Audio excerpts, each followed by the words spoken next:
fasting is a terrible way to lose body fat. That's right, it's a terrible diet. Now, fasting's been around for a long time. In fact, it's probably one of the oldest quote-unquote diets that has ever existed, but it was never meant for weight loss. It was always a spiritual practice. It's always been used as a way to detach from worldly things. Now, of course, the fitness industry likes to take things and pervert them and turn them into ways to make money. That's what they did with fasting.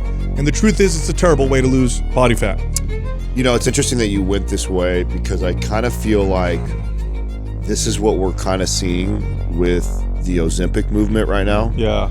And the same concerns that we've had about fasting that we've been presenting on this show for, almost 10 years now are the same concerns that I have with the people that are using Ozempic, because it's basically is the biggest thing that it's doing is it's so like don't eat. It's like, it makes it so easy to not eat. You just completely crushes your appetite. You have no desire, and so you're eating 500 calories, or in some cases nothing at all, and you're fine. And then the potential rebound effects of that, like I was sharing with you guys, is like it's there. Like your appetite comes roaring back, and if you haven't put in good practices around food choices or behaviors, then I'm so worried of the exact same condition of what's happening. It's going to exaggerate it. With fasting, and by the way, back in the day, we used to work in gyms before fasting became trendy. We used to call it starving yourself. That was what we say. Oh, you starve yourself. Don't do that. And we knew back then what we see now with fasting, which is when you do it for the purpose of weight loss, if your goal is to fast for fat loss, it very strongly encourages this restrict and then binge eating behavior. Like, okay, I have an eating window from here to here, and I can't eat if I'm outside of that window. And so it gives people these kind of clear guidelines, right? Clear boundaries. And so that's why people like it. Cool, I'm not going to eat until 4 o'clock or whatever. But then over time, what they end up experiencing is this binge behavior within their eating window, either because they can't get all their macros within the allotted times, have to cram it all in, or just because they've white knuckled the fast. And again, because the motives are not the kind of motives where you see the benefits of fasting. Fasting for spiritual purposes, I mean, it's existed in religions for thousands of years. It was just a way to detach from worldly things. And food is about, look, your hunger is one of the most primal drives that we have. So fasting from food is a really good way to, from a spiritual sense, detach from the world, focus your energies towards, in the spiritual sense, towards God or a higher power. And in that case, it's actually very effective. It's been used for thousands of years. But when it's for fat loss, we've seen this time and time again. People they restrict, binge, eventually go off the fasting, and then everything comes right back. And the studies, by the way, the data on fasting now shows this very clearly. The success rate with fasting is the exact same success rate that you see with other diets. Or to put it differently, it's the same fail rate. It's like 90+%. But people like it because it's a simple rule. Don't eat for this long. They're like, cool, that's easy. People love simplicity and adhere to it probably most of the times the best. But to your point, like even if it's not a spiritual pause, it at least allows for you to have that sort of introspection and to be able to kind of evaluate your dealings with food and kind of when you have these impulses and if you're stressed out and if you're prone to then having cravings towards things, and to kind of step back and kind of get that 10,000-foot view of how you operate and how these patterns kind of progress. But I mean, that's literally like a break. That's a break in the routine. And so to use it to kind of pull back and detach has a lot of value. But to use that as a method for you to then lose body fat is such a failed approach. I really only had one demographic of clients I felt it as a very valuable for them, like that I would say, hey, we should try this. And it actually was my neurotic competitor type clients who were like, you probably used to be hard gainers, can't go 2 hours without food. Yes. Yeah. And they were actually the ones that were most regimented and good about their diet. I found the most value with taking that away from them, and because they had established this relationship with macros that like they were obsessed with. They had to hit their macros, and some of that stemmed from, I was fat a long time ago and I never want to go back there again, or I know it's so important that I hit these macro targets and so I can't miss. And they're actually people that are in like really good shape, and so you would think that, this is not a candidate for this. But actually, those were the people I used it and I thought they had the most value. And that's not a surprise, because in that case, they are using it as a form of detachment. Yeah. Detaching from this neurotic, I have to eat every 2 hours, or I have to eat these meals, otherwise muscle's going to fall off my body, or God knows what. And in the example you gave, Justin, when you're doing it for fat loss, that is not detachment. That is more attachment. Mm-hmm. You are using fasting as a way to attach yourself more to worldly things like fat loss. So again, it's an effective tool for detachment. But if you're using it to attach, to become closer to your body, closer to fat loss, closer to all these things, then you're just going to get worse in terms of your behaviors around food. And we've seen this time and time and time again. And again, the fitness industry, remember, it's an industry, right? So all industries in markets, for good or bad, they generate revenue. And what they'll do is they'll take something, and once it becomes trendy, which it did, it became trendy about, 15 years ago. It's like, people lose weight when they don't eat. I mean, obviously. Yeah. Let's make this a diet. And then, of course, how do we make this profitable? Well, we could write books. We could sell supplements around it. I bet you if you Google right now, supplements for fasting, you will see an entire category now of supplements and products geared around fasting. For sure. But yeah, it's a terrible way. And now people have success with it in the short term, like they do with any diet that cuts your calories. And the diets that tend to get the most popularity in the short term tend to always be the ones with a simple rule, because people like simple rules, like just don't eat carbs, perfect, or just don't eat at this time or these times, perfect, or don't eat foods that start with the letter G, or whatever hell other weird thing there is. And so then people are like, I love this diet. It's super easy to follow. I just don't eat, white foods, or I just don't eat foods like this. That was a diet, by the way. Don't eat anything that's no white flour, no white tubers, no nothing. So I'm curious what prompted this, or you just kind of decided we hadn't talked about it in a minute, because I actually was just talking to Katrina about this. I'm starting talking to Katrina's best friend. I was just talking to. I know my wife's name. I promise. The other one. I was just, I was telling her that, I think that for the first time in probably the last 10 years or so, I haven't been hearing about fasting like crazy. But I attribute that to, it's because Ozempic is taking the replacement of that. Yeah. And it's so closely related to this kind of the same thing. I mean, it's literally people just doing these extreme low calorie diets because the Ozempic's killing that. Makes it even easier. I actually feel like the fasting noise has really calmed down, but I think it's only because of that, because now people are just finding another form of it. And which by the way, how often do we talk about this? Like what you see in the fitness space is just rebranding the same shit. Totally. Yeah. It's like a rebrand. It's like and so my prediction is that in the next couple years, you're going to not hear about fasting at all again. It's going to go away like it was just say 10, 15 years. What do you think will come back? I think it's going to be every 2 hours again. I just think that Ozempic is going to take the place of that, right? All the GLP-1s. It's going to be more that I take that. I'm not fasting. I'm just taking GLP-1, but it's like you're pretty much doing the same thing, that this is just going to be the rebrand of it. And then we're not going to hear people talking about fasting anymore in our space. Today's giveaway is Maps Strong. To enter to win, leave a comment below this video in the first 24 hours that we drop it. Subscribe to this channel and turn on notifications. If you win, you'll know in the comment section. Also, this month's special, Maps 15 is half off. The bikini bundle of workout programs, half off. And the shredded summer bundle of programs, also half off. If you're interested, just click on the link at the top of the description below. All right, back to the show. Butthole sunning going to come back too? Oh my God. Why was that? That hasn't left. Why was that a thing? That hasn't left. I would like to know, when people do stuff like that, by the way, I think it was a joke. I think it was a joke. Yes, I'm convinced it's a troll. As a joke. Yeah. I'm convinced. It might have been, It's a troll. Doug, Google that. Look up, do it this way. Look, benefits of sunning your perinium or your butthole even. Yeah. And don't click on images. I want to see what kind of articles are going to pop up. Because it had to be like a Reddit, thread. Joke. Yeah, because that's happened so many times where they've created something and then it manifested in real life. What's it Well, say? here it says there is no evidence that sunning your perinium has any real benefit and instead poses a significant risk of sunburn. Yeah. Okay, so I'll tell you what I think happened. And I'll put money on this. I think someone made it up as a joke. Yeah.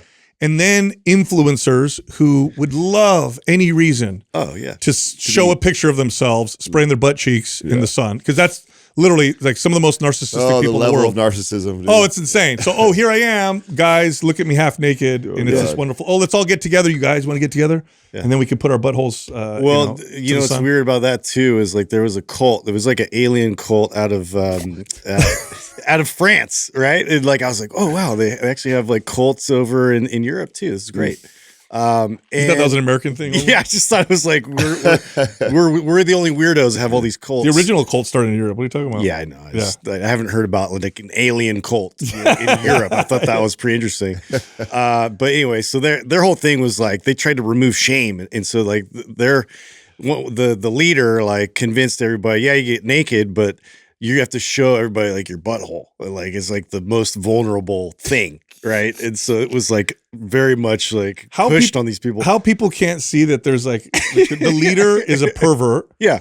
Who also simultaneously is an extreme narcissist who believes in his own bullshit and has somehow merged his perversion with his narcissism. And he's like, no, this is spiritual.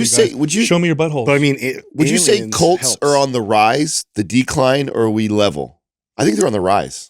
Oh, I think they're on the internet. Right now. Yes, I think so many people are lost that like the predators are out. I think it's at all time highs and growing, and I think it has to do with the internet and social media because I think it's less about the cult philosophy and how brilliant the leader is, and more about that leader finds the right it's just a person who is like seeking that, right? Because when you watch those cult shows, and you're like, how do they find those? And this guy isn't even smart. Yes, I'm watching the character. I'm like, this guy is not even that smart, and like what he's spewing is, but yet thousands of people are following this dude.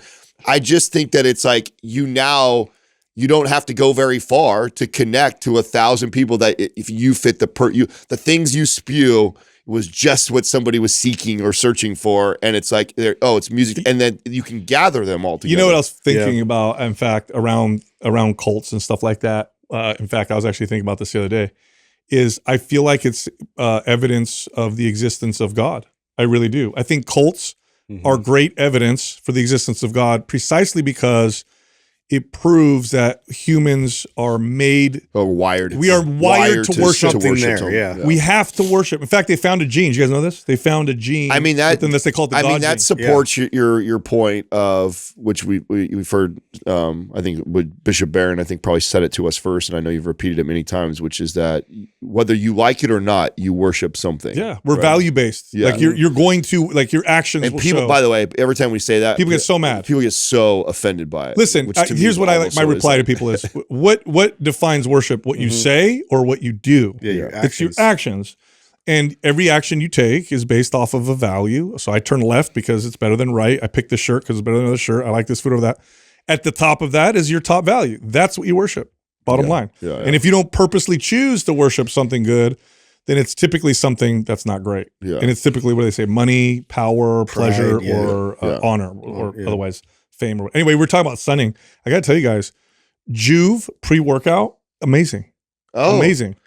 I don't think I've actually ever done that. I think it's because it's pre-workout. I think it's because it stimulates. It makes sense though because ATP. I always feel good after I get done doing that. I think it boosts ATP, and we know this. We know that the red light from the Juve panels stimulates ATP production in all the mitochondria. This is why it's good for whatever you shine it on. Yeah. So it would make sense that more ATP, and then you go, because ATP is a main source of muscle energy, especially in strength training.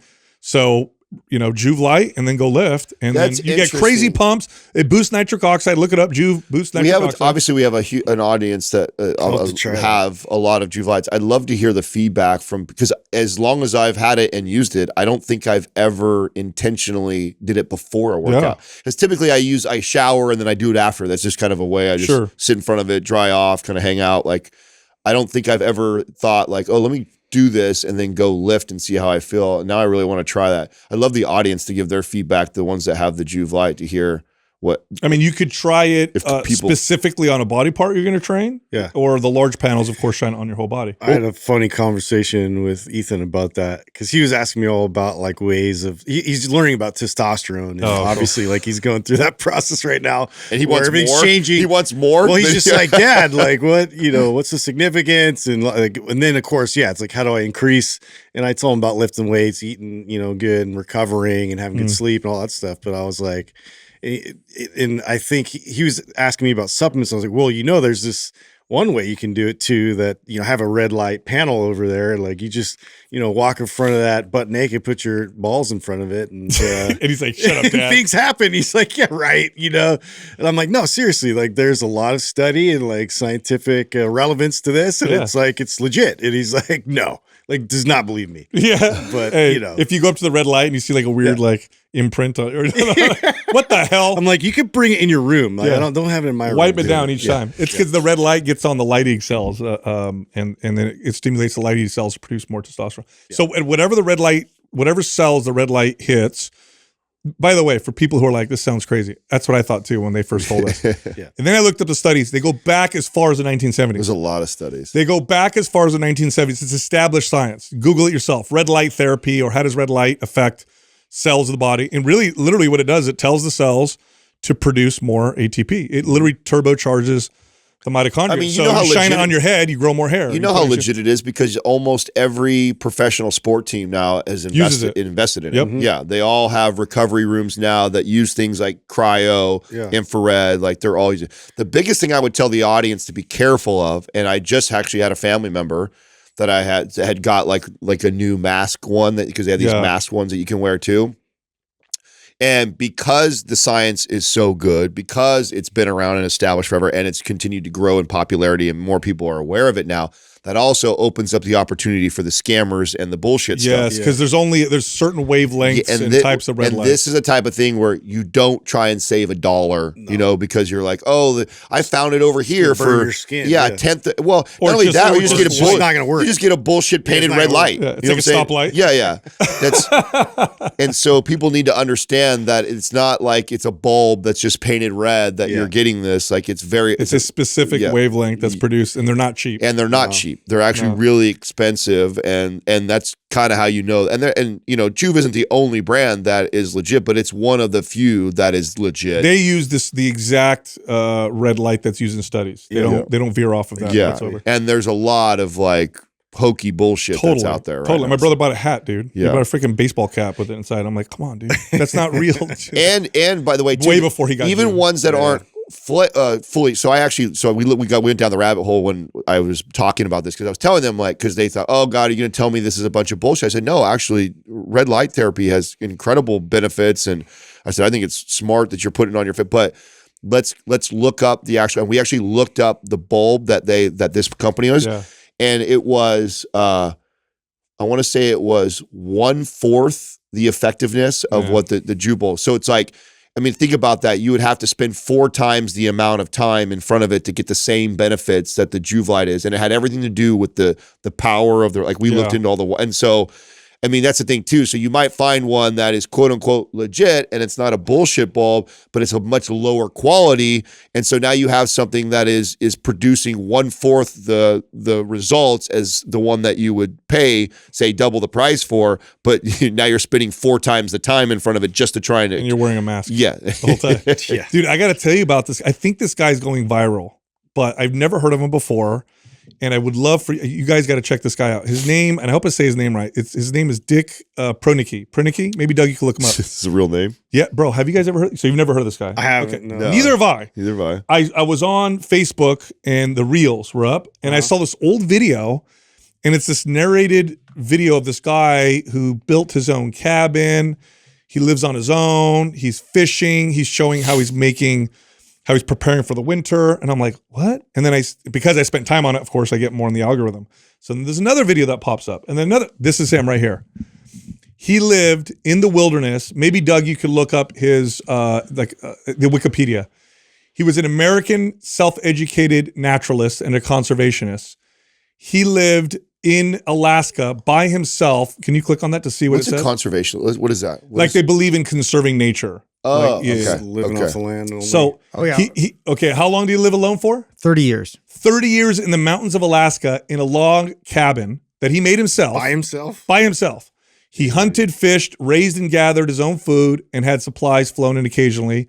And he also built things off of garbage that he would find. And now here's the crazy thing about it. He documented all of it. No way. He filmed all of it with his own camera. Is there a documentary on him?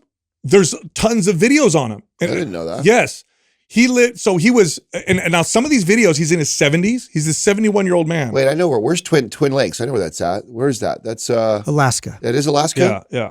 So he, what did it say? When did he die? He was 86. So does he like talk to 1998, animals? he Like died. how does he? Bro. You know what's okay, so Oh, no, I'm sorry. He died in 2003. I mean, this is just another it's been a while. So how did this just pop up for you? Just see It was a reel, and I saw this video, and it was his voice or someone else's voice narrating this, and I'm like, it just got my attention. I mean, it's like another form. And by the way, I would do this before I would do being a monk, right? It's like being a monk in a sense. You know what I'm saying? Like but at least you're like out and hunting and doing something. I feel like just. You guys got to watch these videos. They're incredible. So I'm watching this, and he's chopping wood. He's making these like ladders so he could walk out onto ice and drill holes and get fish. And he's talking about how he's preparing for the winter and the kind of animals that he has to kill and all that stuff, and the plants, how he makes teas and all these different things. In the video, he was 70-something. He was like 71 years old, and this dude was like, bro, the way he was working. Yeah. Oh, he'd run circles around us. Did you find out how he died? I mean, if he was that 86. physically active at 70, this is him? No, that's not him, dude. That's him right there. Like how do you get all rotund? So there's videos of him where he like birds will fly up into his hand and eat out of his hand, and he made there he is. He's 70-something years old right there. No way, sawing he's wood. 70. Yes, right there. dude. He's not 70. Right? He's old as hell in a lot of these videos, for sure. Now remember, I think he first moved to Alaska in his 50s. I watched this video where he built his cabin, and then he had to cut a hole out of the side to make a fireplace for himself. And it showed him collecting these rocks from this riverbed. He did that all himself, like by himself the whole time. So I want to know why he was by himself. Did he get an argument with his wife? Like what happened? Yeah, what drew him up there? You know what I mean? I'm sick of this. I'm out of here. I'm gonna go live by myself. Need some peace and quiet. Look at that drill he made by hand. Did you see that? He's drilling. Yes, by hand, dude. Wow. Dude, I'm telling you, we're ingenuitive, man. It's interesting too because, like, dude, that's also one of the most torturous things for a human, right? We were social creatures, so to intentionally that's the part that made me wonder. Like, to intentionally isolate yourself like that is so interesting. Yeah, it's wild. Yeah, there's outliers. You got to be there's got to be something different about you mentally to be able to even do that. He kept very detailed journals that he would write every single day, and he would document with film. And was there like a purpose that he was? I don't know. A message he had, or something that he was. I don't know. I'm going to keep going down the rabbit hole, but you should see the way he makes hinges for his doors. The way he makes his cabin weatherproof. Look at that hinge right there, made out of wood. That's sick. When was the last time you guys read the what's his face's manifesto? Have you ever Ted Kazynski? Yeah. Oh, I don't know. I haven't. You should read that. Time. Really? Yeah, it's actually pretty profound, bro. Yeah.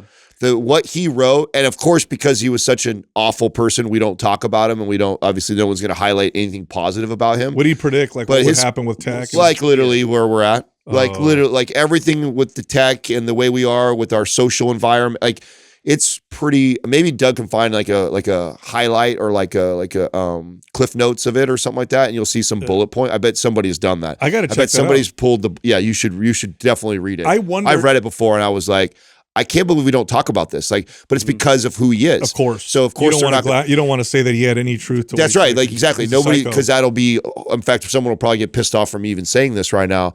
But it's like, read his fucking manifesto. Like the shit that he was talking about was extremely profound when he was saying this stuff. So he just went crazy. Is there a thing to hide? So he talks about the erosion of human freedom and dignity by modern technologies. Yeah. Well, that's the. And he wrote it. When did he write it? 1985. You need to read it. 1995. Yeah. 1985. Bro, in 95, you're not even in the .com bubble yet, and he's saying this stuff. And if you read it, it's at that time. when he was saying the things he said, and then you see how things. He must unfold. have been highly intelligent. He was crazy person. He was and brilliant. Also got went through MK Ultra experiments, and they really messed with him. He did. Oh yeah. What do you mean, bro? You guys, they tied him to the MK Ultra experiments. Do you think CIA. that's what made him go crazy? Of course. I didn't know dude. this. You didn't know Yeah, that? read his manifesto. And if you there's a pretty good documentary on him too. I've seen a few of them. But yeah, and I mean, the thing that interests me the most is that how we don't talk about it because of who he is, right? Who he is and what he did. So we've decided that he's this awful person. Nothing he did or said has any value, or we're not going to talk about at all in any positive light. Yeah. And then you read the manifesto, it's like, bro, this dude was brilliant. Wow. And what he was saying at that time, to be saying the things he was saying was definitely. There's a connection between super high intelligence and insanity. Yeah. There's a bit of he played all this out like way too far, and then he couldn't he was on a loop of here's what's happening in the future, and then he just obsessed over it, and then he's did he become then he takes action, he's hurting people. Did he think he's saving the world? Yeah. He was self-righteous about it in his own mind. You know what it reminds me of? Like in Terminator when they go to kill the guy that created the computer that, and then remember when he shoots him and the guy doesn't die? It's very parallel and he's with his family and he's like, fuck, what am I doing? I'm going to kill this guy. Remember Sarah Connor goes back? Yeah, the black guy, right? Yeah, okay, I remember yeah. what you're talking about, right? I forgot about that That's part. a great mind experiment, a psychological experiment. When people say, if you could go back in time and kill baby Hitler, would you do it? Yeah, and people, no way you wouldn't. People are like, yes, I would. It's like, No, but he's wouldn't. baby Hitler. He hasn't done anything yet. Yeah, of course you wouldn't. That's crazy. Yeah. Just love him, give him more kisses. Maybe he'll change. Yeah. But keep an eye on him. Yeah, have him Keep do a very close other eye things. on Work It's on actually his been painting. a while since I watched it. I actually want to watch it again now that we're talking about it because it would be. Stay on this art path. It was a good 5 years ago, I think, when I had read that manifesto, maybe longer actually than that, and I thought it was crazy. And there's a lot that's happened since then, so it'd be interesting to see how much more of what he was talking about unfolded crazy. for us. Along these lines of because I was talking about that guy Proenneke, and by the way, when I was watching these videos of the guy, I just kept thinking what it would feel like to shake a man's hand who lived alone for 50 years in Alaska. He'd break every one of your digits. Probably would feel like grabbing it like a brick or something. Yeah. Anyway, along those lines, Jessica and I were talking the other day, and she said something that to her it was like duh, but to me it was very profound. So we're going to homeschool the young ones, right? And so now she's starting to do it because my 3-year-old's 3.5. So now is when you start. So she's doing this every day, and it's amazing the stuff that the kid is learning and what she's doing. And I've talked to a lot of people who homeschool. We've done a lot of research. The average child who's homeschooled, who does really well, spends on average about 1 to 2 hours a day doing school. About 2 hours a day on average is what people find. Yeah. And a lot of them say things like, what are they doing in public schools where they're in school for 6 hours or longer? Like, what's going on? Yeah. And Jessica she really said something. A lot of hot air. Yeah, she really said something profound to me. She said, homeschoolers on average take 2 hours or an hour a day to do school, and they learn when they're done well. They learn just as much or more. They do better. Public schools or traditional schooling, not only is it inefficient, but it's robbing time between the children and their families, the connection time. You're literally robbing and taking away time that you can have with your kids because they're in this traditional school that takes 6 hours, what you could do in less. It's hard to not, and I guess it wasn't until I had a son did I think I get so passionate and angry about the way we school, the way we school our children. It's like, and then I see the examples of this, Kumon, for example. I was like, so one of the kind of popular things here in the Bay Area, there's quite and I think there's other competitors to Kumon, which is a Japanese curriculum that I think is phenomenal. A lot of parents will put their kids in public school and then they pay for Kumon to supplement because it's so effective.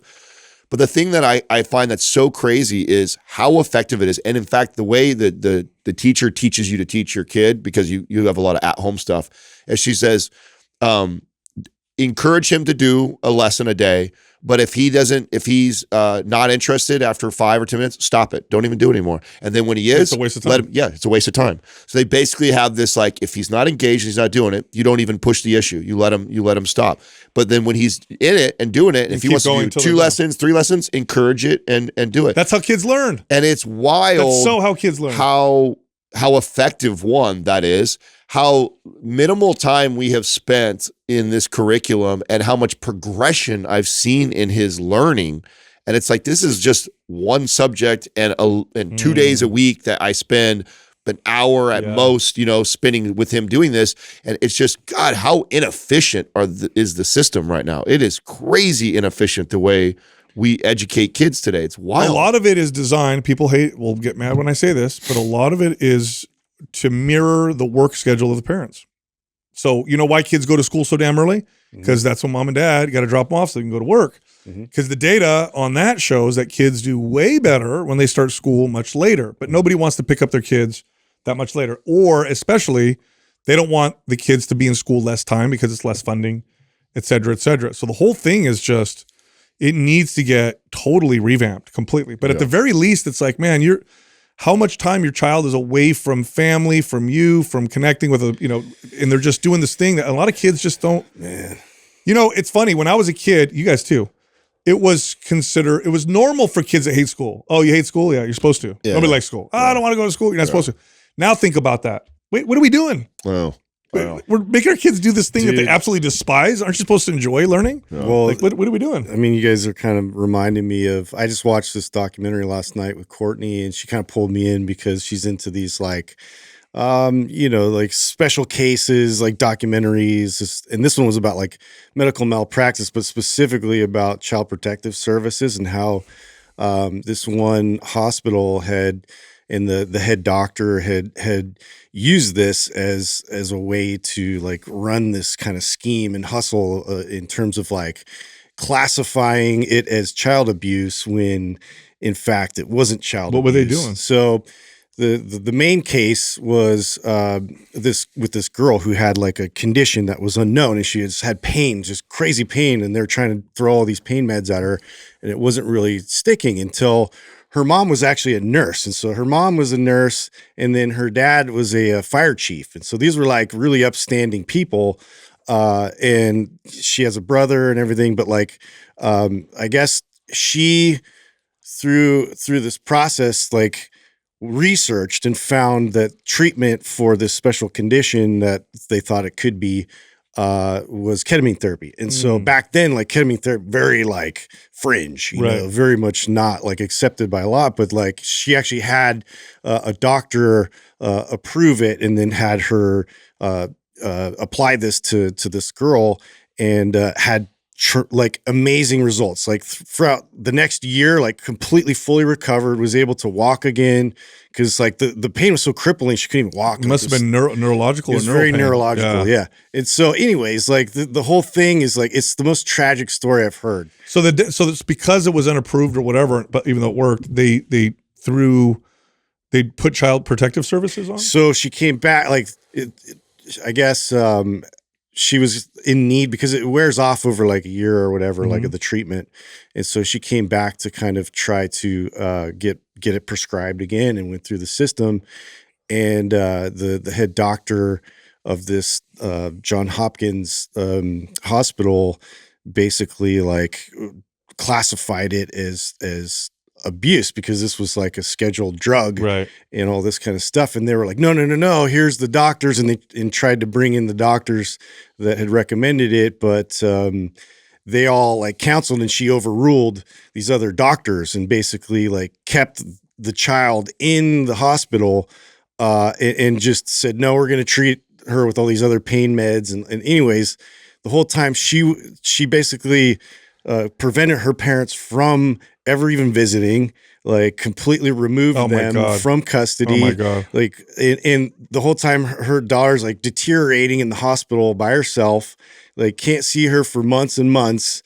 And then, they're filing all these like lawsuits. They're trying to like do everything they can, and they can't get anywhere because of this child abuse stance that they put on her. And so, anyways, this opens up like an investigative journalist gets involved. This is a really good documentary that goes like into full detail with all this stuff, but like apparently there's a lot of cases that like people don't know about that like through the system that they're able to like classify as like child abuse, like through certain treatments or certain ways that like they see a bruising or something, they can't explain it, so immediately classify as child abuse, which then keeps them in the hospital. They get paid. It's a whole like racket. Wow. And so like it's so The incentives tragic, are to keep going this direction. dude. And the only way she was able to, and she knew this, and I know she knew this, that to get the attention of the authorities and to get them to reevaluate, she literally like killed herself. Who did?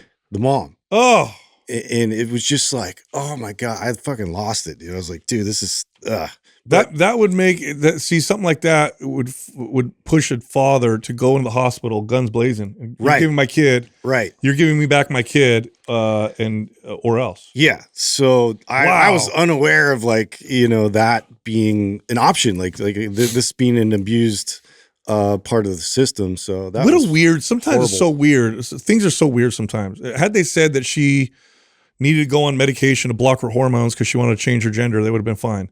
Yeah. But yet, this doctor's recommended something for her pain, It's, and they called Child Protective Services. I Can't know. even see their It's, kid. yeah. So Oh God, that's anyway, I hate infuriates to the hell out of me. yeah, that was like, I was, oh man, like, and I haven't watched something where I was like so emotionally just like, oh, like it really got me, dude. Oh, Well, when the motivation is to do things in order for them to make more money, they tend to always like. What was it? Who was it that we were talking to that brought up the? They had done like a study on if the hospital building, if it was facing east or west, it would get from the sun. Yeah, from the sun. Yeah, The- they stayed in the hospital. It was for people with depression that had them hospitalized, and if their window was facing the sun as it rose, Yeah. this was a study that they stayed in the hospital a couple days less, right. but it's free, doesn't cost anything. They lose money. And because of that, I've heard that they've like structured buildings to not do Really? Yes. So because of that, because they know that it's going to keep I saw a post. I don't know how true this is, by the way. I saw a post from a doctor who this doctor posted some documents and said, had I gotten all 6,000 of my patients to get the COVID vaccine, we would have received $1.5 million from doing so because of the incentives. Crazy. Yeah. Wild. It's wild. Yeah, it's just so much we need to clean up. I mean, this was just another example. I was just like, wow, man, we just needed a complete clean sweep. Yeah, I don't know. I feel like I think it's almost like they're going to if they keep going this direction, people are going to start taking the law in their own hands, because there's a lot of people that I know personally that if they did that and they kept your kid and said, you can't come in, sorry, you can't see your kid. I mean, I know some people that would have been like, yeah, the hell I won't. Yeah, well, the most okay, so like, No, you're going to make me crap out of I you. know. Come on, I dude. skipped the worst part. Way to go, Justin. More terrible shit. Well, like, so they went for the court case and they were trying to get their case heard, and like, this is while she was still in the hospital, and the judge, like, all they pleaded was so that the mom could at least see her daughter for a minute and like give her a hug, and the judge denied it. What? Wow. And right after that, a couple days later, she killed herself. Wow. Oh, God, that is awful. Wow. Now let's talk about something positive. Yeah. how do I Justin. transition out of that, dude? Thanks, How do I Justin. transition I out- don't know, dude. I just want you guys to feel my pain. Oh, I had to watch that. I was dying. God. I appreciate. I feel pain. It's like when I send you guys those terrible, horrible, dark memes. Oh, yeah. And Oh, they yeah. ruin me, and I'm like, now you guys. Yeah. I know. I like I'm not start gonna mention thinking, like, half of them. I'm gonna get you back, Sal. Yeah. Oh, you did, bro. Oh, you got me. You got me. my God. All right. Sorry anyway. to crap everybody out. I'll transition. Speaking of crap, Yeah. Nice. There's a seed commercial. yeah, I for you, got right? actually have a family member that started using it because they were experiencing bloating, and totally did the trick. Totally did the trick for the bloating. And I will say this, by the way, there's more data now coming out showing that probiotics may actually be, I swear to God, you can look this up, may actually be one of the best supplements for muscle building. Literally. Probiotics. Well, I mean, you've made the case Probiotics? forever Yeah. you've made the case getting, forever that healthy. not only from your own experience, but also with clients is that, listen, if your gut, if your body's attacking itself, you've got something going on inside your gut, the likelihood that your body's going to respond and build muscle or burn body fat that you want you're to. not absorbing nutrients properly. Your body is very smart. It's going to prioritize the most urgent thing. know- and if you got something going on there that is, I had somebody explained it to me like this. So first off, Seed is the only probiotic I've ever used consistently for years. Because with probiotic, what used to happen with me is I'd use one, and then I'd start to get a reaction where it didn't work well, and I'd have to switch to another one. Sometimes it would take me 2 or 3. I'd find another one. Sometimes I have to go off. Seed's the only one that I've been able to take consistently, and I consistently get good results from it. But I had a friend of mine explain it like this. When you eat something, it doesn't go in your body until it's absorbed. So in other words, think of like a donut. Like the inside of a donut is still a hole. You're not in the donut until you're inside the donut. So the inside of your digestive tract, your gut, that's not in your body. It still has to get absorbed. Yeah. So when you have gut inflammation, he said, think of it this way. Imagine if your skin was so inflamed that you would get that if bacteria touched it or dirt touched it or someone touched it, you would get an infection. Yeah. That's what's happening in your gut when it's inflamed. We just don't see it. Yeah. Because if we saw our skin, we'd freak out. Oh my volatile, God. yeah. Yes. Wow. So your absorption, your ability to absorb nutrients is strongly affected. Your ability to produce serotonin, certain catecholamines, your inflammatory process is like, it's all good. Your hormones. And I feel difference energy strength wise too. And I would think, and I would also assume that because you've got this issue going on in there, that the body is prioritizing its resources to healing and trying to fix it, even if it's not. And it's you not have able a to, wound basically in your body, right? And it's like it's not going to go, oh hey, let's go build some muscle for a while, just because this person. Listen, I'll tell you what. So my gut right now, so it got way better. There's things that I've done over the years that have really gotten it better slowly over time. I did the parasite treatment that had a huge impact. The low dose tirzepatide I think has had a very positive impact. And now I'm at the point now, and then BPC, I've used that for a little while. That had a positive impact. I'm not exaggerating. My gut's never in my life been this good, ever. It's almost, I'm not going to say it. I don't want to challenge, I don't want any evil spirits to come attack me. But it feels like it's indestructible. Like literally I can eat anything and I'm perfectly fine.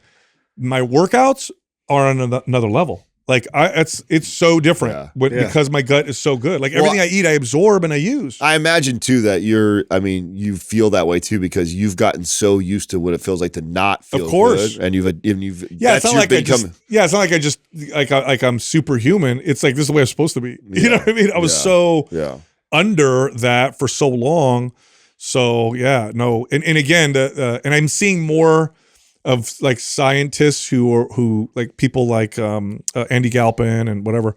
Like you're seeing more posts about probiotics for muscle recovery, athletic performance, and strength. Do you think because you just get ready because it's about to get heavily marketed. You can technically do too much of it though too, right? Like can you overpopulate? Is there any side? Like my point of bringing that up is there potential of this becoming very multivitamin-esque where it's just that we recommend everybody just take it every day? Everyone should just take it. There are certain probiotics that have beneficial effects across the board for everybody. Healthy gut, bad gut, doesn't matter. The issue with probiotics is like people with SIBO have to be careful with probiotics because they have bacterial overgrowth, and so that's how I'm at. So there are some cases where it's not going to ever be this broad stroke of everybody should take it like a multivitamin. No, I mean you're taking live bacteria. If you got a good probiotic, it's live bacteria, and if it's really good probiotic like Seed has it so that the delivery process ensures that it gets to the colon. So it's not just digested in the stomach and gut, which you still get some benefits, but it's not the same. So this ensures it gets to the colon, and then that's where it exerts its beneficial effects. But you keep taking it not because it. So here's there's a lot of confusion. People think you take a probiotic, you grow the bacteria, and it just sticks around. You keep taking it because they eventually die off, and so you reseed. Yeah, I think that's the name why they call it that. Reseed the colon with this. But can you take too much? Yeah, definitely. Well, I know. So I was just on antibiotics, and I know like I was definitely like repopulating and making sure like my guts. So the reason why it's so important post antibiotics is antibiotics like a nuke, so it kills everything. Yeah. Which opens the door for bad bacteria to dominate. And so these beneficial bacteria are the checks and balances against bad bacteria. So this is why you'll see sometimes people will get and this is really bad in nursing homes. You'll see people go on antibiotics, and then afterwards they'll get a C. I think it's called C. diff, and I'm shortening it, but that's an infection that can be really, really nasty.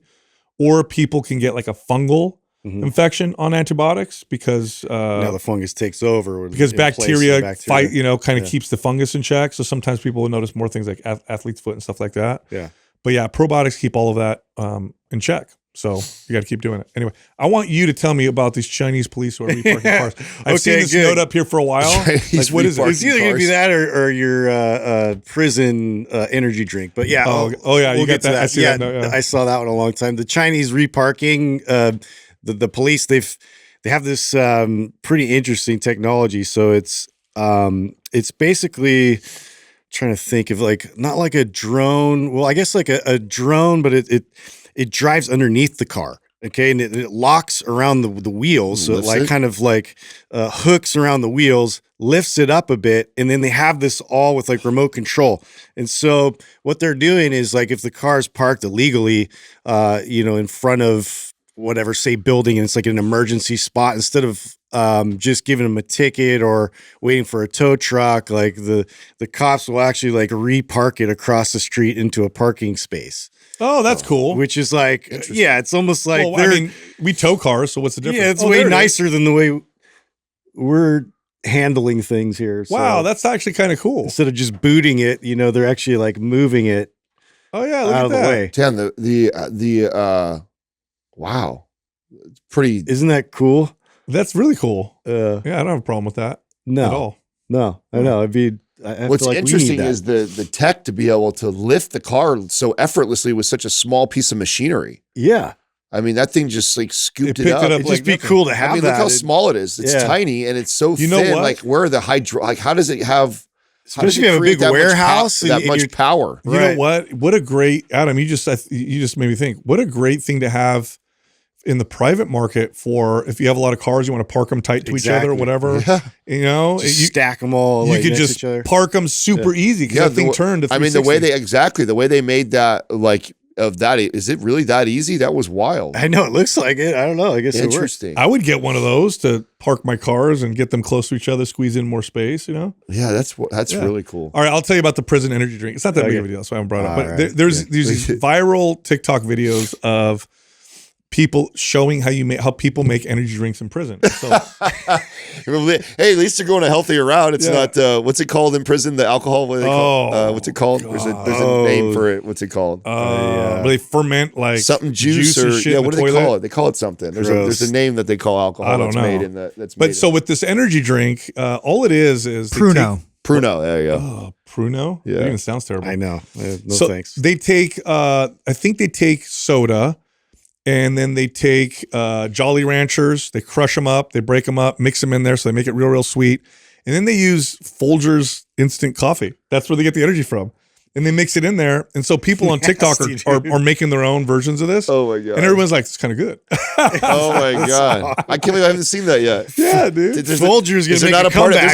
There's a part of me that kind of wants to try it just to see. Totally. We should totally try it. It's got to have, though. I watched them make it. I'm like, that's like 50 grams of sugar. That's why it tastes okay. Because it's like a bunch of Jolly Ranchers and shit. Send me the link. I think it would be a fun experiment just to see what it tastes like. That makes me really curious on like how you watch. You end up loving it, dude. Probably. I mean, somebody will brand something off of it and do something with it. I bet you money someone. I'll send it over. Actually, there is a commercial there, right? Like energy drink so powerful they only serve it in prison. Yeah. Oh shit! I want to try that. So effective. It's legal. If I was 17, I remember I told you the story of Jordan 1s, right? That's how they became so famous, right? That was the most brilliant. One of the most brilliant ads ever was. They used the fact that the NBA said he can't wear them in the NBA because they had too much red on them, and they said so effective they're illegal in the NBA. Or I can't remember what I showed you guys the ad, but it was like that made that thing go viral. It was brilliant. That's awesome. That's all the right, angle. So I want to give a shout out to our newsletter. I think a lot of people need to check this out. The newsletter, by the way, it's a separate form of media from Mind Pump. It's not just a rehash. Darren is talented as hell. It's something that we offer. It's totally it's different. A really fun read. It's free. It's great. You go to mindpumpmedia.com/newsletter, subscribe to it. It's a good time. Of course, it's fitness based, but it's totally different from any of the other media that we offer.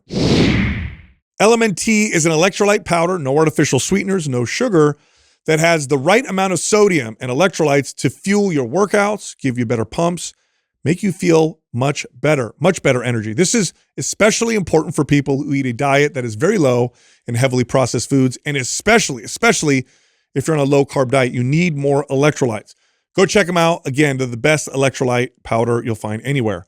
Go to drinklmnt.com/mindpump, and on that link, you can get a free sample pack with any drink mix purchase. Also, you can try their new LMNT Sparkling. This is a 16-ounce can already to drink, and it's bubbly like a soda. It's really good. No calories. All right, here comes the show.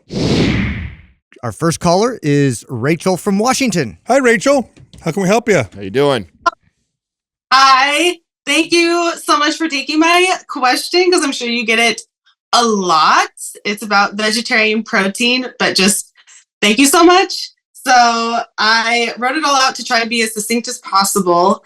So I'll start with my question, and then I'll give you background as to why I'm asking the question. So my question is, what is the healthiest way for a vegetarian to hit their protein marks, especially when too much dairy doesn't set too well with them? So my friend and I started doing the MAPS Anabolic program, and I've heard you guys say over and over and over, if nothing else, hit your protein mark. So I was like, I'm going to hit my protein mark. And I set it to be 150 grams. I just picked that number because I remember you guys saying it doesn't have to be gram per pound, but gram, like set a target body weight and then go from there. I don't really care what the scale says, but I picked a target just to have one. It's a good goal. I'm currently 175 pounds, 28% body fat, 123 pounds of lean muscle. When I sent the email, my goal was to be 22%, but since then, my husband and I have decided to start trying to have kids. And so I no longer want to be 22%. I'm aiming for more like 25%.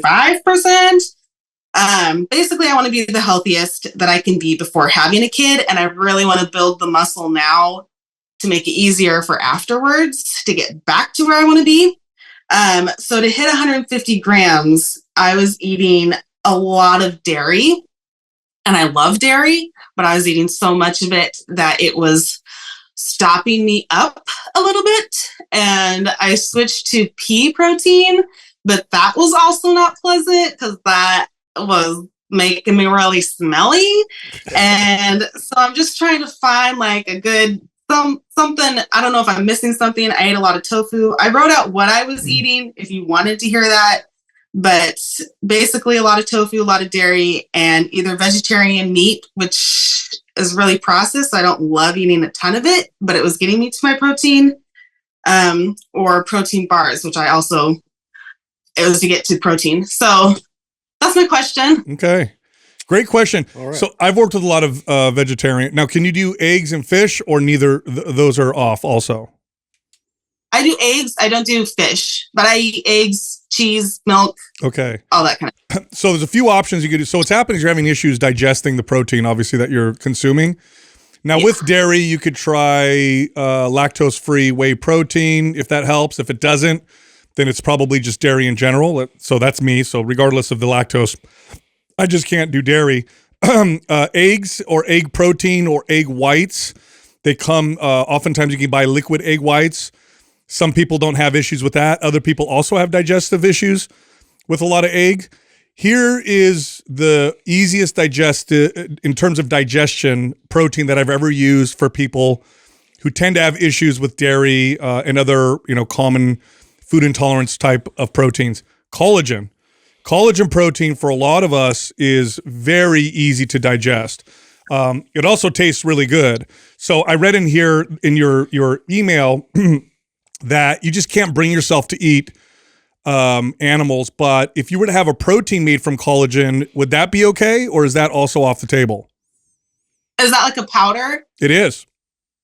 Okay. I don't have a problem with meat, like people eating meat. I just grew up vegetarian. So I can't eat like a thing.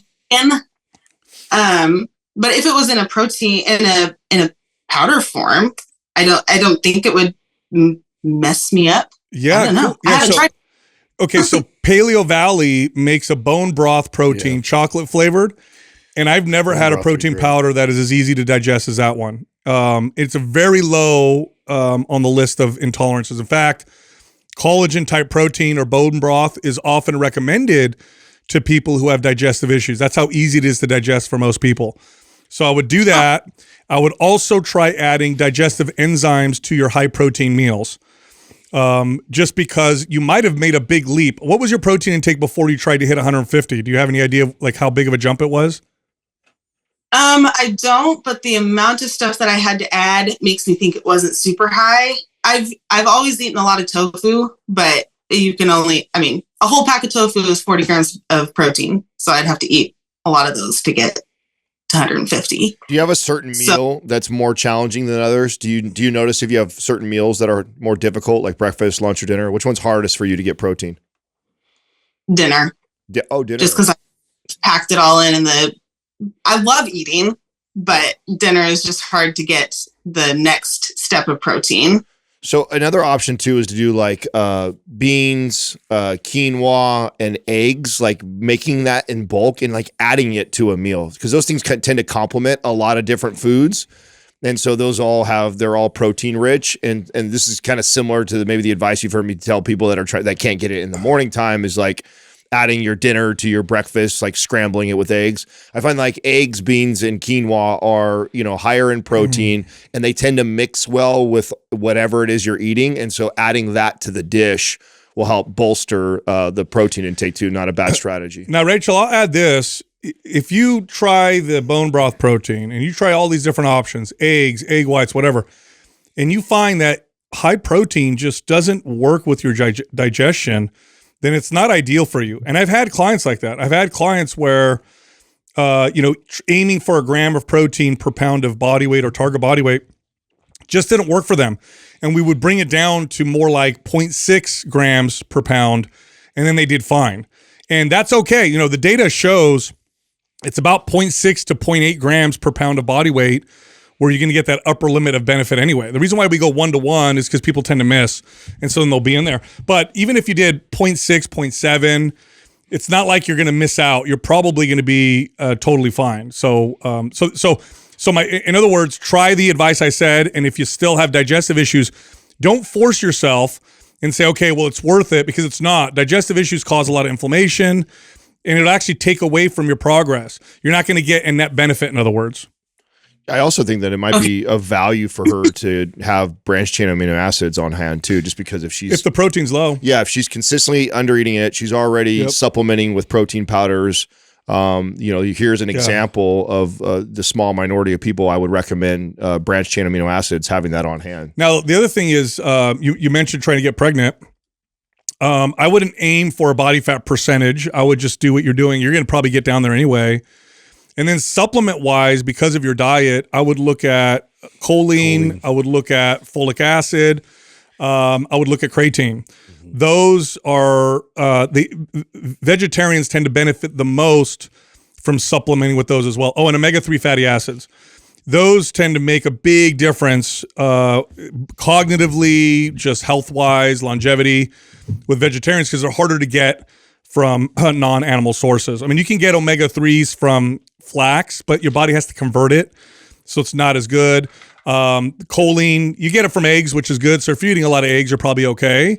Folic acid. Okay, good. Well, folic acid's another one that your doctor will probably make you take anyway. While you're pregnant. And then creatine. You get that from animal sources. Otherwise, your body has to take amino acids and make its own creatine. And everybody benefits from creatine regardless. So those are the things I'd look at. And then another question is, were you at one point like an athlete? Did you play sports in college? No. Oh, you got a lot of lean body mass for your body fat percentage and stuff. You're pretty strong? I would say for a female, I feel pretty strong. Awesome. Doing the MAPS program, when we did I can't remember which phase 2 or something, where you're doing like deadlifts, but you're only doing 1 to 4 phase reps. 1. Yeah, it's phase 1. Yeah, I could do 4 deadlifts at 195. Oh, that's a good weight. Yeah, you're doing really well. That's great. Good job. Yeah. Thank you. I love the program. Yeah, I think the bone broth protein will probably be okay. I think you'll be all right with that. But if not, like I said, you're okay bringing your protein down to like 120, 110. You're probably going to be just fine doing that. Oh, okay. I can do that. Getting to the 50 was getting very difficult for me. Yeah. Don't ever sacrifice. This is just a good message for people. It's like, don't sacrifice your health for, kind of a generic, general piece of advice. Because there's a lot of pieces of advice that tend to be true, but aren't true for everybody.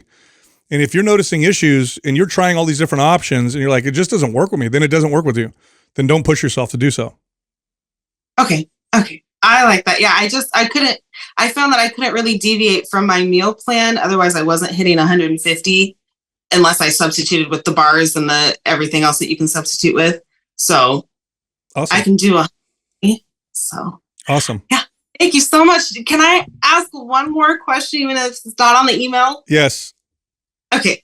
When I'm doing tricep dips and I go down and then I come up, it hurts. There's like a muscle in my sternum in the middle, and it's like a sharp, like, ouch. And I don't know what that is. Are you doing parallel bar dips or on the bench? I'm doing it on like the assisted machine where you can put your knees on the thing and go down. Because awesome. I can't do it. All my strength is in my legs. My upper body is not as strong. Yeah. Well, I would shorten the range of motion. Yeah. So don't sit more upright. Yeah. Sit more upright and don't go so deep. So go to the point where right before it starts to bother you and then work there. And then what should happen over time is as your strength gets better, you can get larger ranges of motion, but stop just short of where that happens. It's also where the origin of the chest muscle is too. So it's not like, and it's stretching. So you're going to feel, I mean, it's not uncommon to feel that there. Yeah. There could be shortening the range up and being more upright will solve that. Is it one of those handles that kind of V's in? So it's like more narrow and then it starts out wide, or is it straight? Oh, okay. I don't think I just go to Anytime and they don't necessarily have all the stuff. But the one that I use is just straight. But okay, yeah. I was just thinking if you could go more narrow, might help. Yeah, just shorten the range of motion and stop just before that starts to happen. And over time, you should be able to go deeper. Okay, awesome. Thank you so much. You got it. Good luck on the baby. Thank you.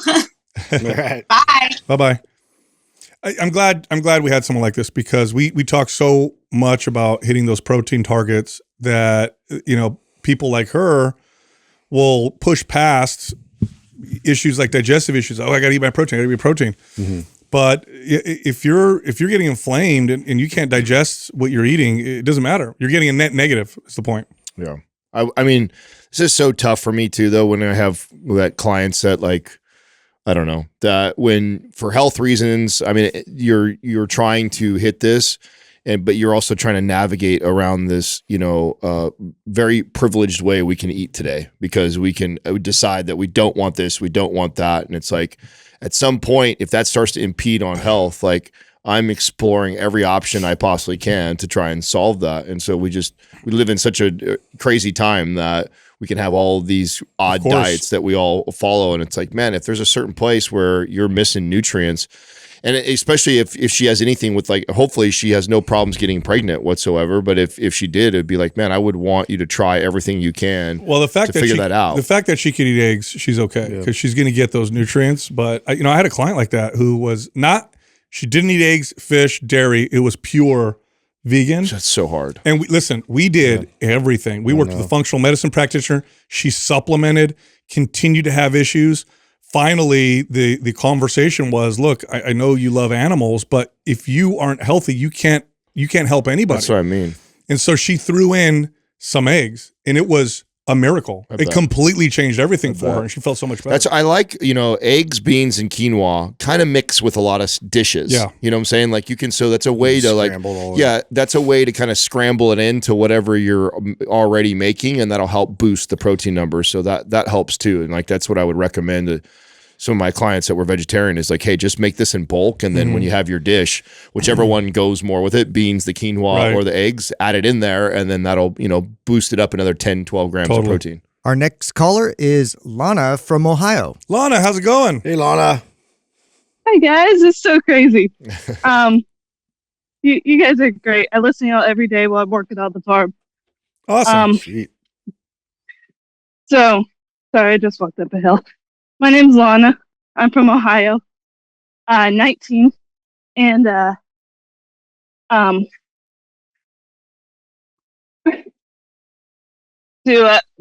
my question is, sorry, I'm just gonna read my email here. You got it. So, I grew up in abusive household. I have 8 other siblings, and was very at that shape growing up. And started dieting around 6. When I was 13, I started doing intermittent fasting. I stopped that and then just started cutting out food groups more and more each year. 15, I started just doing YouTube workouts. And at 16, I was only eating about 6 foods, just a repeat, about 800 calories a day. And ended up getting a lot of different health issues. Mom finally ended up taking me ER. I think it was kidney failure. Diagnosed with anorexia and orthorexia. At 5'11", I was weighing about 103 pounds. After a few weeks, I was discharged, and to get out of the light, so that nothing was like found out, my parents just force-fed me just whatever is high calorie. I'm very high calorie diet, about 4,500 calories a day, no exercise. I ended up going all the way as borderline bulimic for a while, and then I recently, in the last year, have moved. I'm waiting to testify against Dad and Mom, my older brother, in court. I now weigh about 218, and I think I have a pretty healthy relationship with food. I'm not, cutting things out necessarily. I think I'm averaging about 2,600 calories, trying to get about 150 grams of protein. I want to lose some fat, but keep a fast metabolism. I'm a little concerned about swinging too hard the other way, because it'd be pretty easy for me just cut down again, and I don't want to do more damage. So I recently started MAPS Anabolic, and I'm finishing phase 1 this week. So if you give me advice, that'd be amazing. You got it, Lana. Thank you so much for calling in and being so vulnerable with us. So I'm going to start. Let's start kind of where we want to go now, and then what it's going to look like down the road. Okay. In my experience, the best success I had with people who started out with a really, really complicated relationship with their bodies and with food was to take the focus off food completely and place the focus somewhere else. We have to take that energy and we have to direct it somewhere. Otherwise, it has nowhere to go, and it can manifest in a lot of different ways. In my experience, the best direction was performance, in particular with strength. If I had a client like you and I could get them really focused on getting stronger, then the odds that we would be doing a lot of things right would increase dramatically. Okay? It doesn't make things perfect, but it helps quite a bit. You're following the right program. MAPS Anabolic is great for that. After MAPS Anabolic, I would do something like MAPS Powerlift. After MAPS Powerlift, I would do something like MAPS Strong. And after that, something like MAPS Performance. Each time, your goal is to try to get stronger and improve your performance. Can I do another rep? Can I get stronger? Can I lift more weight? Do I feel stronger? Do I feel mobile? Do I feel like an athlete? Like, I want you to move in that direction, because all that energy you have, if you move it in that direction, now it can also lead you down the wrong path, but it's a lot more difficult. It's hard to do a lot of things wrong, and it's hard to be real unhealthy with yourself and get stronger. If you're not getting stronger, that's a sign that we're not doing things right. If you're getting stronger, there's a sign that we're doing a lot of things right. So that's where I want you to start. Now, where this is going to eventually go, and you're probably already working with somebody. Are you working with a counselor or therapist for yourself? Not currently. I've actually moved 2 different states in the last year, and haven't set anything up in Ohio. I would highly recommend you work with somebody. I'd like you in the forum to get started. Yeah, we'll put you in the forum. A great idea, Adam, so that at least you have support from us and support from our community. And then I'd want you to work with somebody specifically to keep things on track. Because what happens with stuff like this is you're on track, and then very easily it could start to move off track. And then when you start to become more conscious of what's happening, like, oh my gosh, I'm so far away from where I wanted to go, or I lost grip of moving in the healthy direction, and now I'm in this really bad place. So working with someone on a regular basis is a really good check-in. It's a really good check-in. It keeps things in the forefront, and it helps you moving forward. And then a good way to start before you do that is when you find yourself, and you're going to have to kind of become conscious of this, when you start to find that you're speaking about yourself or to yourself in a negative way, which you might not even realize, but try and really see if you can find this and pay attention to it. When you do, instead of saying you or I want you to use your name. And what this does is it helps separate the negative comment, and it helps you externalize a little bit. So like instead of saying like, oh my God, I'm so dumb, I would say, oh my God, Sal's so dumb. And I'd be like, wait a minute, that sounds terrible. I don't want to say that. And then I could say, you know what, Sal's not dumb. And here's some reasons why he's not dumb. And I'll think of a few things that are true. It has to be true. Otherwise, I'm lying to myself. Like, here's why Sal's not dumb. He does this, this, and that. And it's going to feel awkward. It's going to feel weird. But over time, what's going to happen is you're going to change your relationship with yourself. But in the beginning, right now, you're doing the right thing. Focus on strength. Make that your goal. Don't think about anything else when it comes to workout and diet. When it comes to diet, think of what's going to make me stronger. When it comes to workout, what's going to make me stronger with my workout. And if I'm getting stronger, you're moving in the right direction. That's where you're going to start. That's not where you're going to end up, but that's where you're going to start right now. And then do all the other stuff. And I think you'll do absolutely fine. Yeah, I'm gonna have Doug give you the access to the private forum. So we're in there. Okay, so you have access to us to give us updates. I want you to update me once a month. And to Sal's point, all we care about right now is hitting targets with lifting. What were you lifting when we started? What are we lifting now in the main lifts?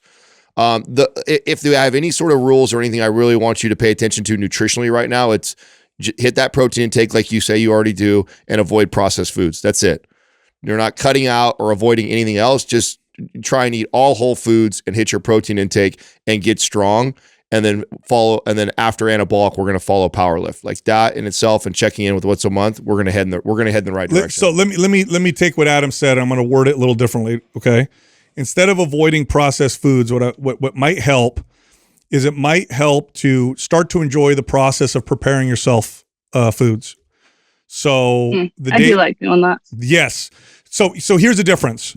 One of them is I'm not going to do that, which you already have a history of that going in the wrong direction. Like I'm not going to eat this. Then it becomes I'm not going to eat that either. I'm not going to.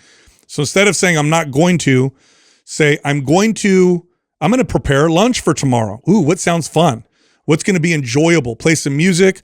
It's going to change your relationship with food by doing this, by enjoying the process of preparing the food. Processed food you can't prepare, so it takes care of what Adam said. But what I think might be a bad idea is to try to avoid things because that's so close to what happened in the past. Rather, like I'm going to go ahead.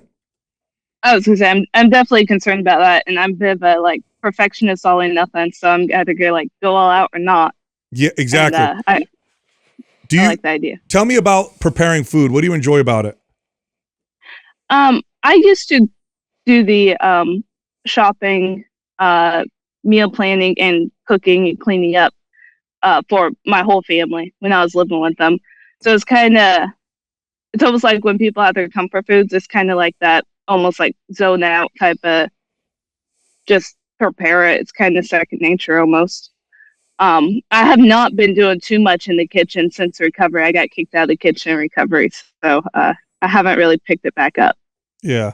I would make something out of it. Oh, wow, it sounds fun. Play some music. Enjoy yourself.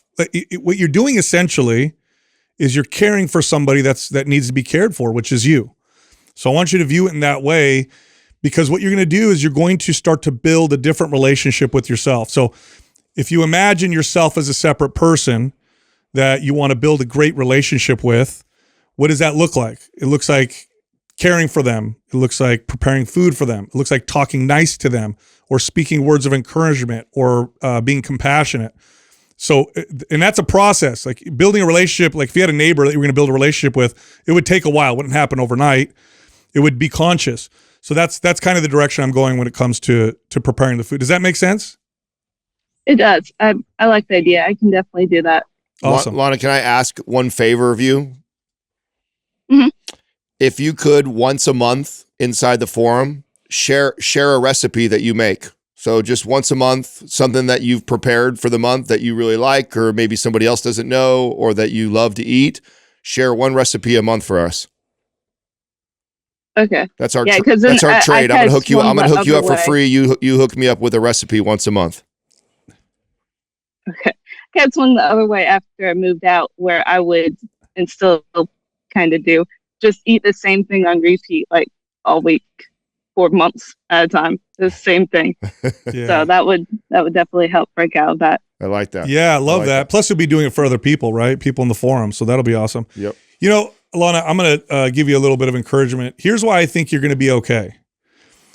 You sent us an email that is a completely different question from what you just asked us. Yeah. So something inside you got the courage to be very vulnerable here on a live podcast. That's a great sign. So I think you're going to do okay. Mm-hmm. Well, thank you. Thank you. We look forward to seeing you in the forum. Okay. Doug's gonna hook you up with all that right now. Will do. Thank you guys so much. You keep me occupied. I do like about 10-hour days out here on the farm. It's just me and my dog. Take care of birds and everything else. So you definitely give me much entertainment and advice. Thank you. Awesome. Right. Thank Right you, on, Lana. Yeah. You got this. Man, she totally changed up her question. Something inside her said, I got to share what's going on. Yeah. No, it's huge. I mean, for her to come in and with all that and be vulnerable, that's a major step. Well, a lot of self-awareness for someone that young. 19. Yeah. A lot of self-awareness. Well, the strength to do, I mean, she moved, she left. What did she say? She was going to be testifying against Yeah. her Sounds own like there's- family? Yeah, a lot. yeah, there's definitely She's I mean, that's definitely more working going through. on. that's some like you said, some serious self-awareness. So Yeah. yeah. Well, just Lana, if you listen to this later on, make sure you stick with me on the recipe. I look forward to talking with you in the forum and then seeing what you're cooking every month. Our next caller is JM from Massachusetts. Hi, JM. Hello, hello. How can we help you? Doing? How you doing? This is so weird. I listen to you guys. Awesome. So do I just ask the question? Like, is that Yeah, how it totally. goes? What you got for us? So Okay. first you're supposed Shoot to sing it a at song us. and then Yeah, you do yeah. the question. Yeah. I'm just kidding. I do the what? I was joking. I said sing a He song wanted you to first. and then- sing. Never mind. Oh. Ask the question. Bad joke. A dance first? Yeah. Uh-huh. Okay, so this is the questions that I sent in. So I'm a 38-year-old woman going through egg freezing. I don't know if you guys have any experience with that kind of procedure, but basically you're doing around 2 weeks of hormone injections. You're not allowed to work out during that time. So I can walk, light stretches, that's it. And I'm totally fine with that. Like taking 2 weeks off, that's fine. But then you go through the retrieval procedure for which you go under general anesthesia. So my question is, what is the best way to kind of ramp back up after that kind of a procedure, where you've taken 2 weeks off, put your body through some shit, and then you go through like an outpatient procedure. It's relatively simple, but there's going to be, elements of kind of getting back on track. So how do I make sure that I'm not pushing myself too much, but also I'm not taking it too easy on myself? Do I start up with like a goal of X percentage of my normal weight and then ramp it up? And like, how much do I ramp up every time? Do I go week by week basis, day by day, et cetera? It's easier than that. Jan, do you have any of our programs right now? No, I don't know. Okay, so Map Starter would be the program that I'd have you start in. If you had some of our other programs, I would have you do Map Starter for 2 to 4 weeks based off of how you feel, and then transition into like maybe a Maps Anabolic. But since you don't even have Map Starter and you haven't done that, I'd probably tell you just to go through Map Starter all the way through, and then you can move to Maps Anabolic after that. How long is the gap between the egg retrieval process? Because the egg retrieval process, you go on hormones, general anesthesia, and then after that, you have to wait, right? How long is that wait period in between? You mean until the next cycle, or Correct. until? Yeah. Is it? Yeah. In other words, how many weeks would you have? It's a cycle. If so, is it 2 weeks and then what? 2 weeks and then 2 weeks again, or is it 2, 4, 2? Yeah. No, that's a really good question, because actually, yes, most women go through multiple cycles, and that's probably my case as well. So I think I'll take probably maybe 4 weeks off. And then I would need to go through this again. So I kind of want to make sure I'm maintaining at least, or, you know, I mean, again, it's fine for me to kind of slip down in terms of strength and stuff, but at least I want to try. This is okay. So Katrina and I have gone through a lot of fertility stuff that I haven't openly shared all of it on the show, but we've definitely had to do a lot of the things you're talking about. Map Starter is the program that I use with her, and the number one priority is what we're trying to do. Freezing those eggs, her health, her fertility, that is the number one priority. And to be honest, somebody who has a lifting background and somebody who is in pretty good shape, and you look like somebody who's like that, like Katrina, you could technically take 2 months off and be totally fine. And your muscle gains and PRs do not matter to me right now. And so what I would tell her is, you know, she has Map Starter, and I'd say, listen, when you feel good, then we train out of here. If you don't, then we rest, we walk, we do things that are more recuperative. We can do mobility stuff, we can do walking and stay active, so you feel good. But as far as pushing the body in the gym right now, what we're trying to do, it takes a higher priority, and so that would be my recommendation. And Jam, just so you, I mean, what does your workout look like before you did this? How consistent were you for how long? I mean, I've been working out for a long time. I think I've been pushing myself to work to lift heavier for like 5 years. Oh, so okay, just to give you some data, okay. Yeah. The amount of strength training that is required to maintain strength gains is something in the realm of 1/5 to 1/9 the volume and work. Okay. So in other words, it's like way less. So you're probably not going to go backwards. What you'll notice is That's really reassuring to hear. Yeah, strength maintains really well. It's not like in stamina and endurance go away quick. So if you're a runner, you took a couple weeks off, you would notice. You're probably not going to notice any strength loss whatsoever. So now you might get sore and recovery changes. So that's why Map Starter is such a good program. But you're not going to go backwards. I think if you follow Map Starter when you're ready to work out, and then stop when you need to stop and go back on it, and then after the whole process is done, you get back in your regular workout. It might take you a couple weeks to get the recovery back, and you'll be fine. Yeah, I'm going to have Doug send Map Starter and follow that, just like Sal's saying. Now, because you have this is like Katrina, because you have a lot of background in lifting, the one thing for her, she was like, okay, after a few weeks, she's like, I feel great. I'm ready for the next level. So MAPS Anabolic would be the next progression of that. So it's not going to hurt you to follow the whole program through the entire thing, but because you have such a strong lifting background, if you're feeling great by week 3 or 4 and you're wanting more, then MAPS Anabolic is more. And so I would say go to that program next. But otherwise, follow Map Starter as it's laid out. And then after that, MAPS Anabolic is a great follow-up to that. Yeah. Okay. I feel so much more reassured. Awesome. Yeah, you're going to be good. Yeah. Good luck. Go save them eggs. Thank you. Thank you. All right, JM. Need the luck. Thank you. Yeah, and this, by the way, I know how hard this is for people to work out consistently. I'm like this. I know the data, and yet I still feel like, but the data is like very clear on this. To keep strength, it requires very little. Yeah, I had to tell Katrina this. Yeah, this was psychological challenges. Yeah, and when you're talking about fertility, her being and by the way, she would never go up 4 or 5% body fat in a matter of a month's time of not lifting weights, right? So, but her body would be better served going up 4 or 5% body fat than risking. That's right. Trying to maintain muscle or strength and pushing in that's especially because people who train so consistently tend to veer towards doing too much anyway. Yes. Yeah. So, and this is like what I said, like Katrina, I was saying, explaining the same thing to her. It's like, listen, like right now we're talking about fertility stuff, that your body being a higher body fat percentage is actually only going to work in your favor. So us trying to be strong or push the body right now, it has way more risk. More recuperative, like focus, so like low to moderate intensity, really just focusing on expressing movement, to build that recovery. I had a client in her late 30s that was doing this, and she was a 5-day-a-week strength trained, worked out, fit, the whole deal, struggling. And you know how she got pregnant? she worked out once a week. Once a week for like 2 months. And then boom, it happened. Our next caller is Sheethal from Illinois. Hi, Sheethal. How are you? Hi there, all three of you. This is surreal. I had a dream. If I'm dreaming, then we'll just pretend I'm. How can we help you? Yes.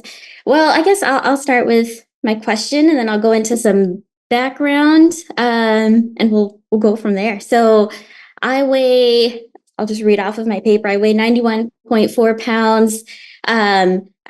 In February, I did a DEXA scan, and I was 11.1% body fat, which I know that the chart doesn't even start until like 13.6. But I really love how I look. I enjoy my lifestyle. I feel healthy and strong. So I'm really just wondering if I should be concerned about being underweight or being, under fat, kind of what the risks would be, what the timeline would be, what actions I should take. And, if right now is not the time to worry, then when potentially would be a time to worry, I guess. And just, some background on myself. I have a lifelong passion for all things health, fitness, nutrition, wellness, self-care, all of that. And in fact, I'm actually currently working on becoming a personal trainer. And, I thank you all so much because I have made the mistakes and, everything from just refusing to lift heavy to intermittent fasting. Whereas after everything I've learned from you all, I'm very, very big on lift heavy, get enough protein, and I get to carry that into my future personal training career. So I thank you for that. I'm a very, very regimented and schedule-oriented person. So I do live a really strict lifestyle when it comes to the fitness and the nutrition. So I know I mentioned my current weight. I'm 5'2", 37 in December. I have a child who's going to be 4. And in January, I had my annual physical. At that time, I was actually 93. So it's been, 2 pounds lost recently, in the past 2 months. But, everything in my annual physical is completely normal, knock on wood, everything was healthy. I know I mentioned that I had the DEXA scan. There was higher than average bone density, no visceral fat. And then just a little about my lifestyle. So I'm vegetarian. I do have dairy and eggs. I designed my own meal plan where I've been following it for a couple of years. I have the same breakfast every day, the same lunch every day, and the same dinner 5 days a week. Now, the other 2 days I have something different, but it's more or less, a small portion. But I'm just not really. I'm not a big foodie, so I don't feel like I miss things. I guess I like the simplicity that this structure just gives me. We know exactly what groceries to get and just know exactly what I'm going to have for dinner, all that good stuff.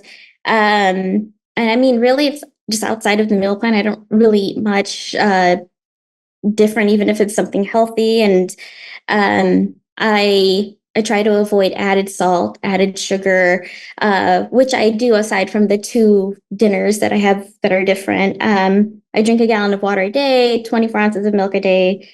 I do drink coffee and tea, but not in excess or anything.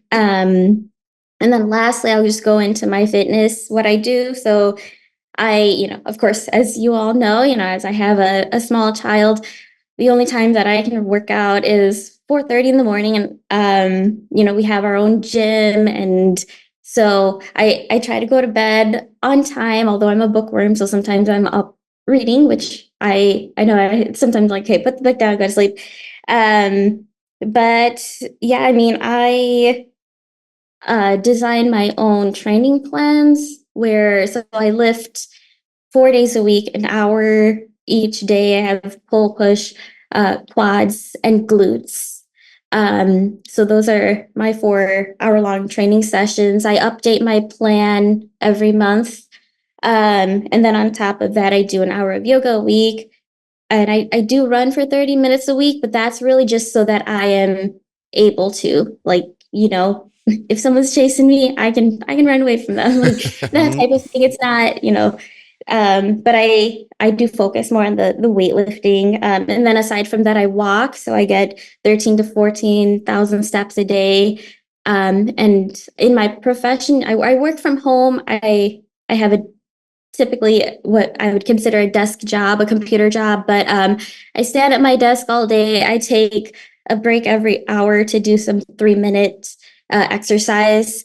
So definitely live a very active lifestyle and eat very clean and high protein and nutritious foods. So yeah, I guess those are my details. So what's your question? Is your question just in regards to your body fat percentage? And yeah, it's the fact that, the weight, I know that my BMI is really low, 16 point something, and then, the body fat percentage, those are low. And it's just one of those where I just, sometimes it's just with myself being such a, regimented and disciplined person, it's really hard for me to want to break from the routine that I have. But of course I want to be healthy, and that's where I just want to make sure if there's something I should be worried about, like, that sort of thing. How long have you been like around this body fat percentage, would you say? So it's hard to say. I would think maybe a year or so, because this was my first ever DEXA scan. So but I would say that I've typically just I guess genetically I'm a smaller and leaner person. Yeah. What makes this challenging, Sheetal, is if you were my client, this would be a long conversation, and I'd work with you through this whole process. But because we're on the podcast, I have to be a little bit more direct. And the regimen, the structure, the detail that you're giving me, like, you have everything measured and weighed and planned probably down to the minute. And that right there, regardless of your body fat, tells me that your relationship with exercise and yourself is not in a healthy place. It's a very stressful place, where if you move outside of it, which you've already said, I have a tough time moving outside of that and it doesn't feel right or whatever. That tells me that we're already in an unhealthy place in terms of the relationship you have with these things. And there could be a lot of reasons as to why. You said you wanted to be a trainer, by the way, which also gives me another clue. If someone's this structured, this regimented, and then they also want to be a trainer, that's like another red flag to me, because people who tend to want to make it the profession, there's a much larger percentage of those people that tend to have these challenges with exercise and nutrition in the opposite direction what the average person would have in terms of those challenges. From a body fat percentage standpoint, it doesn't matter what your labs say or your general labs say. It would be no different than a person with 38% body fat going in, getting tested and saying, oh, my numbers look good, so I should be okay. It's like, well, no, we know that there are risks associated with high body fat. We also know there are risks associated with low body fat. And when you get down below 15%, you're in the 11%, you're starting to dip into the essential body fat range. Your hormones are probably, are you on any supplemental hormones? Are you on birth control, anything like that? Not on birth control. I have an IUD. Okay.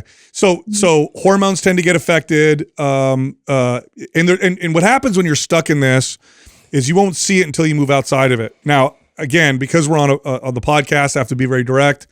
I would make you gain weight, stop so much of the structure, bump your calories, reduce your exercise. You're doing a lot. And then try to stay in that place to see what happens with your body. I'd like to see you 15, 16, 17% body fat, which is still very low. You're still going to be very lean. But what'll probably happen is you'll feel stronger. You'll have more energy. You may feel different in terms of mood, anxiety, that kind of stuff. Also, breaking the chains from so much of the structure, although is going to feel very uncomfortable at first, is going to feel very freeing later on. Now, discipline does create freedom, but this much discipline is not freedom. This is very, very, everything's in this box. Yeah. And again, unfortunately, this would be a longer coaching process if I were working with you, because we would go piece by piece.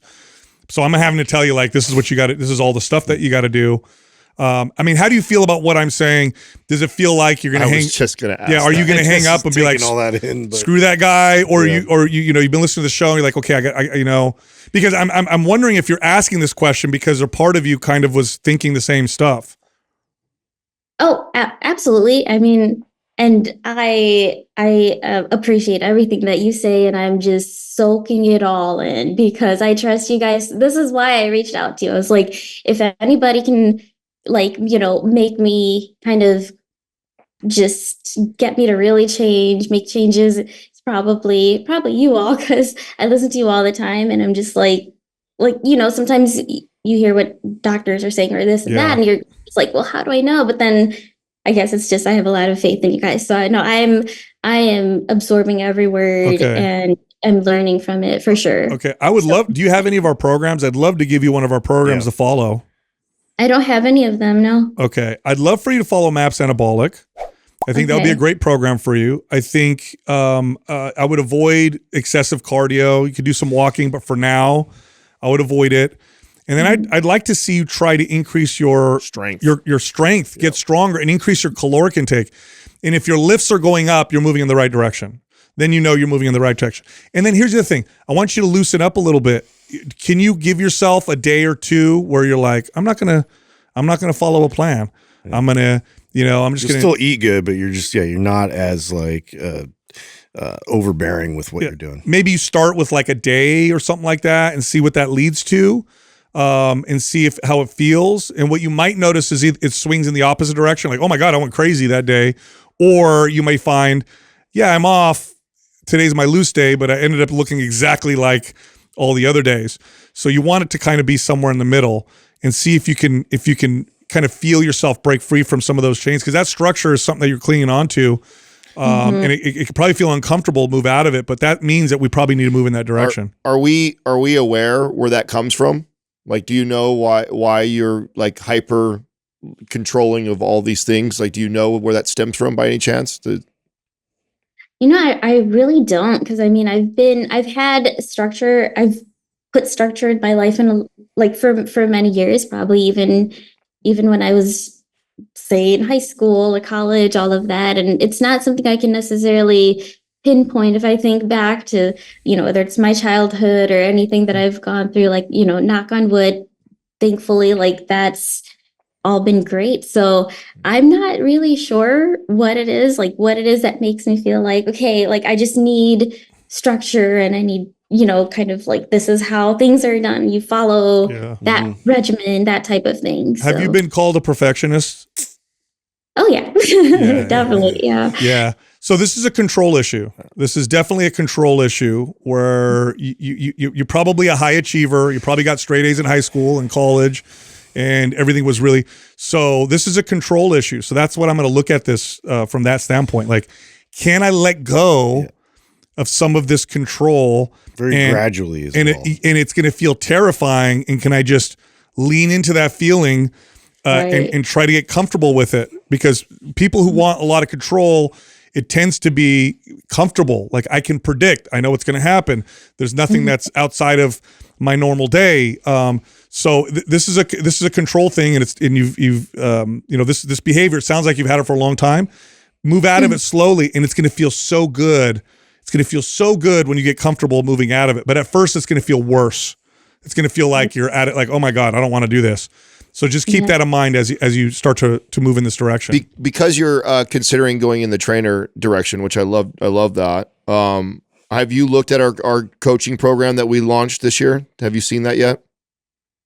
I have seen that. I was going to sign up after getting certified. So I mean, I'd love for you to do that even before. It'll serve you even before. Oh, the information in there is going to help you. You know why? Yeah. Because do you find that you might have a passion for helping others with fitness? Yes, absolutely. Okay. That's the mark that I want to put on. That's why I'm doing this. Is really to fill my cup. It's something that I'm thinking about all the time. Fitness and nutrition at the granular level, and talk. Anybody who knows me, I talk their ears off, and I'm just awesome. So like, I just need to get into a gym and help people. Okay, this is what saved me, is that I loved helping people so much that it was really hard for me not to notice the the contrast. Like, wait, why am I giving them that advice, but I'm not taking my own advice? Or wow, like, so if you really like to help people, that's going to help you quite a bit. And our course talks a lot about how to help people the right way. And I think through that, you may be able to come back and really benefit it from yourself. Sure. And I would just love to see you in there with all the other coaches and trainers, right? That's the only people that are in there. So normally I would normally give someone like you our private forum to come in there with that community, but I actually think because of your passions for this, being surrounded by other people very passionate, and a lot of us have come from this place. By the way, a lot of fitness professionals have struggled with this, like to Sal's point. And so that's a great community. I think you would really enjoy that. So I'll have Doug send Anabolic, the program, or to you, and then the link to the trainer course. And I hope to see you inside there. For sure. Thank you. I will absolutely be there. And yes, I appreciate all of your advice. And yeah, it's I needed to talk to you guys. Hey, you got us now, so we're connected. So stay connected with us. Yes. Grateful for you. Thank you for helping so many people, including myself. Thank you. Thank you so much for following, listening. Thank you. Of course. Appreciate Thanks, it. Chantal. Bye-bye. The one thing I don't like about this is that would not have been That's too short of a conversation. There's no way. I just hope she gets what in. I did. If the only way it would have landed is if she listens to our show and she already feels like she has a relationship with us. Because for trainers listening, you would never talk to somebody like I did with that much information right out the gates. It's just not going to work. No. But I mean, what she was saying was like red flag, red flag, red flag, red flag. And then what I would do with my coaching is I would one little piece, one at a time, just a very gentle little piece, so gradual, each time. But we'd have to dance but with that. And for people listening, I'm sure it was obvious to them, is that everything's so structured and regimented, and you could tell she was saying that she kind of knows it, but then she would be apologetic about it. Well, but I like it and I feel good. When but you here's start what's contrast is going to like spin her out. Yeah, you know? So totally. you really have to just like address it like very gradually. And it has served her. I mean, she's probably a high performer. Yeah, she probably kills it in about everything she attacks and gets after. And she's going to the doctor, and her blood markers are kicking her back that she's good. Yeah. So it's confirming. Yeah, so it's just confirming all those things. So to think that, to think you as if for coaches and trainers that are listening to this and that are put in this position to have this conversation, this is a very slow and like small win at a time. Yes. Otherwise, it just goes in one ear and out the other. Not just that, but if she was a brand new potential client, and I said to her, the only reason why this again may work, she ain't signing up, is because she's fans of the show. She would have left. Yeah. I would have never helped her. She would have left. I'm going to find a lot of hours with us before this. Yeah, she's like, I'm going to find somebody who's going to tell me what I want to hear, and then I would never be able to help her. I hope she gets in the trainer course. I hope, because I tell you what. Again, that community of people that are in there, more accountability, more people in there. Guarantee we have a good percentage of them. Are you kidding me? Have been through at least half. Yes. So I hope she goes in there. Totally. Because especially if that's the direction she wants to go, that community is going to help her. Totally. Look, we have a free fat loss guide, mindpumpfree.com. It's awesome. Go check it out. It's free. You can also find us on social media. Justin is on Instagram at mindpumpjustin. I'm on Instagram at mindpumpdestefano, and Adam is on Instagram at mindpumpadam.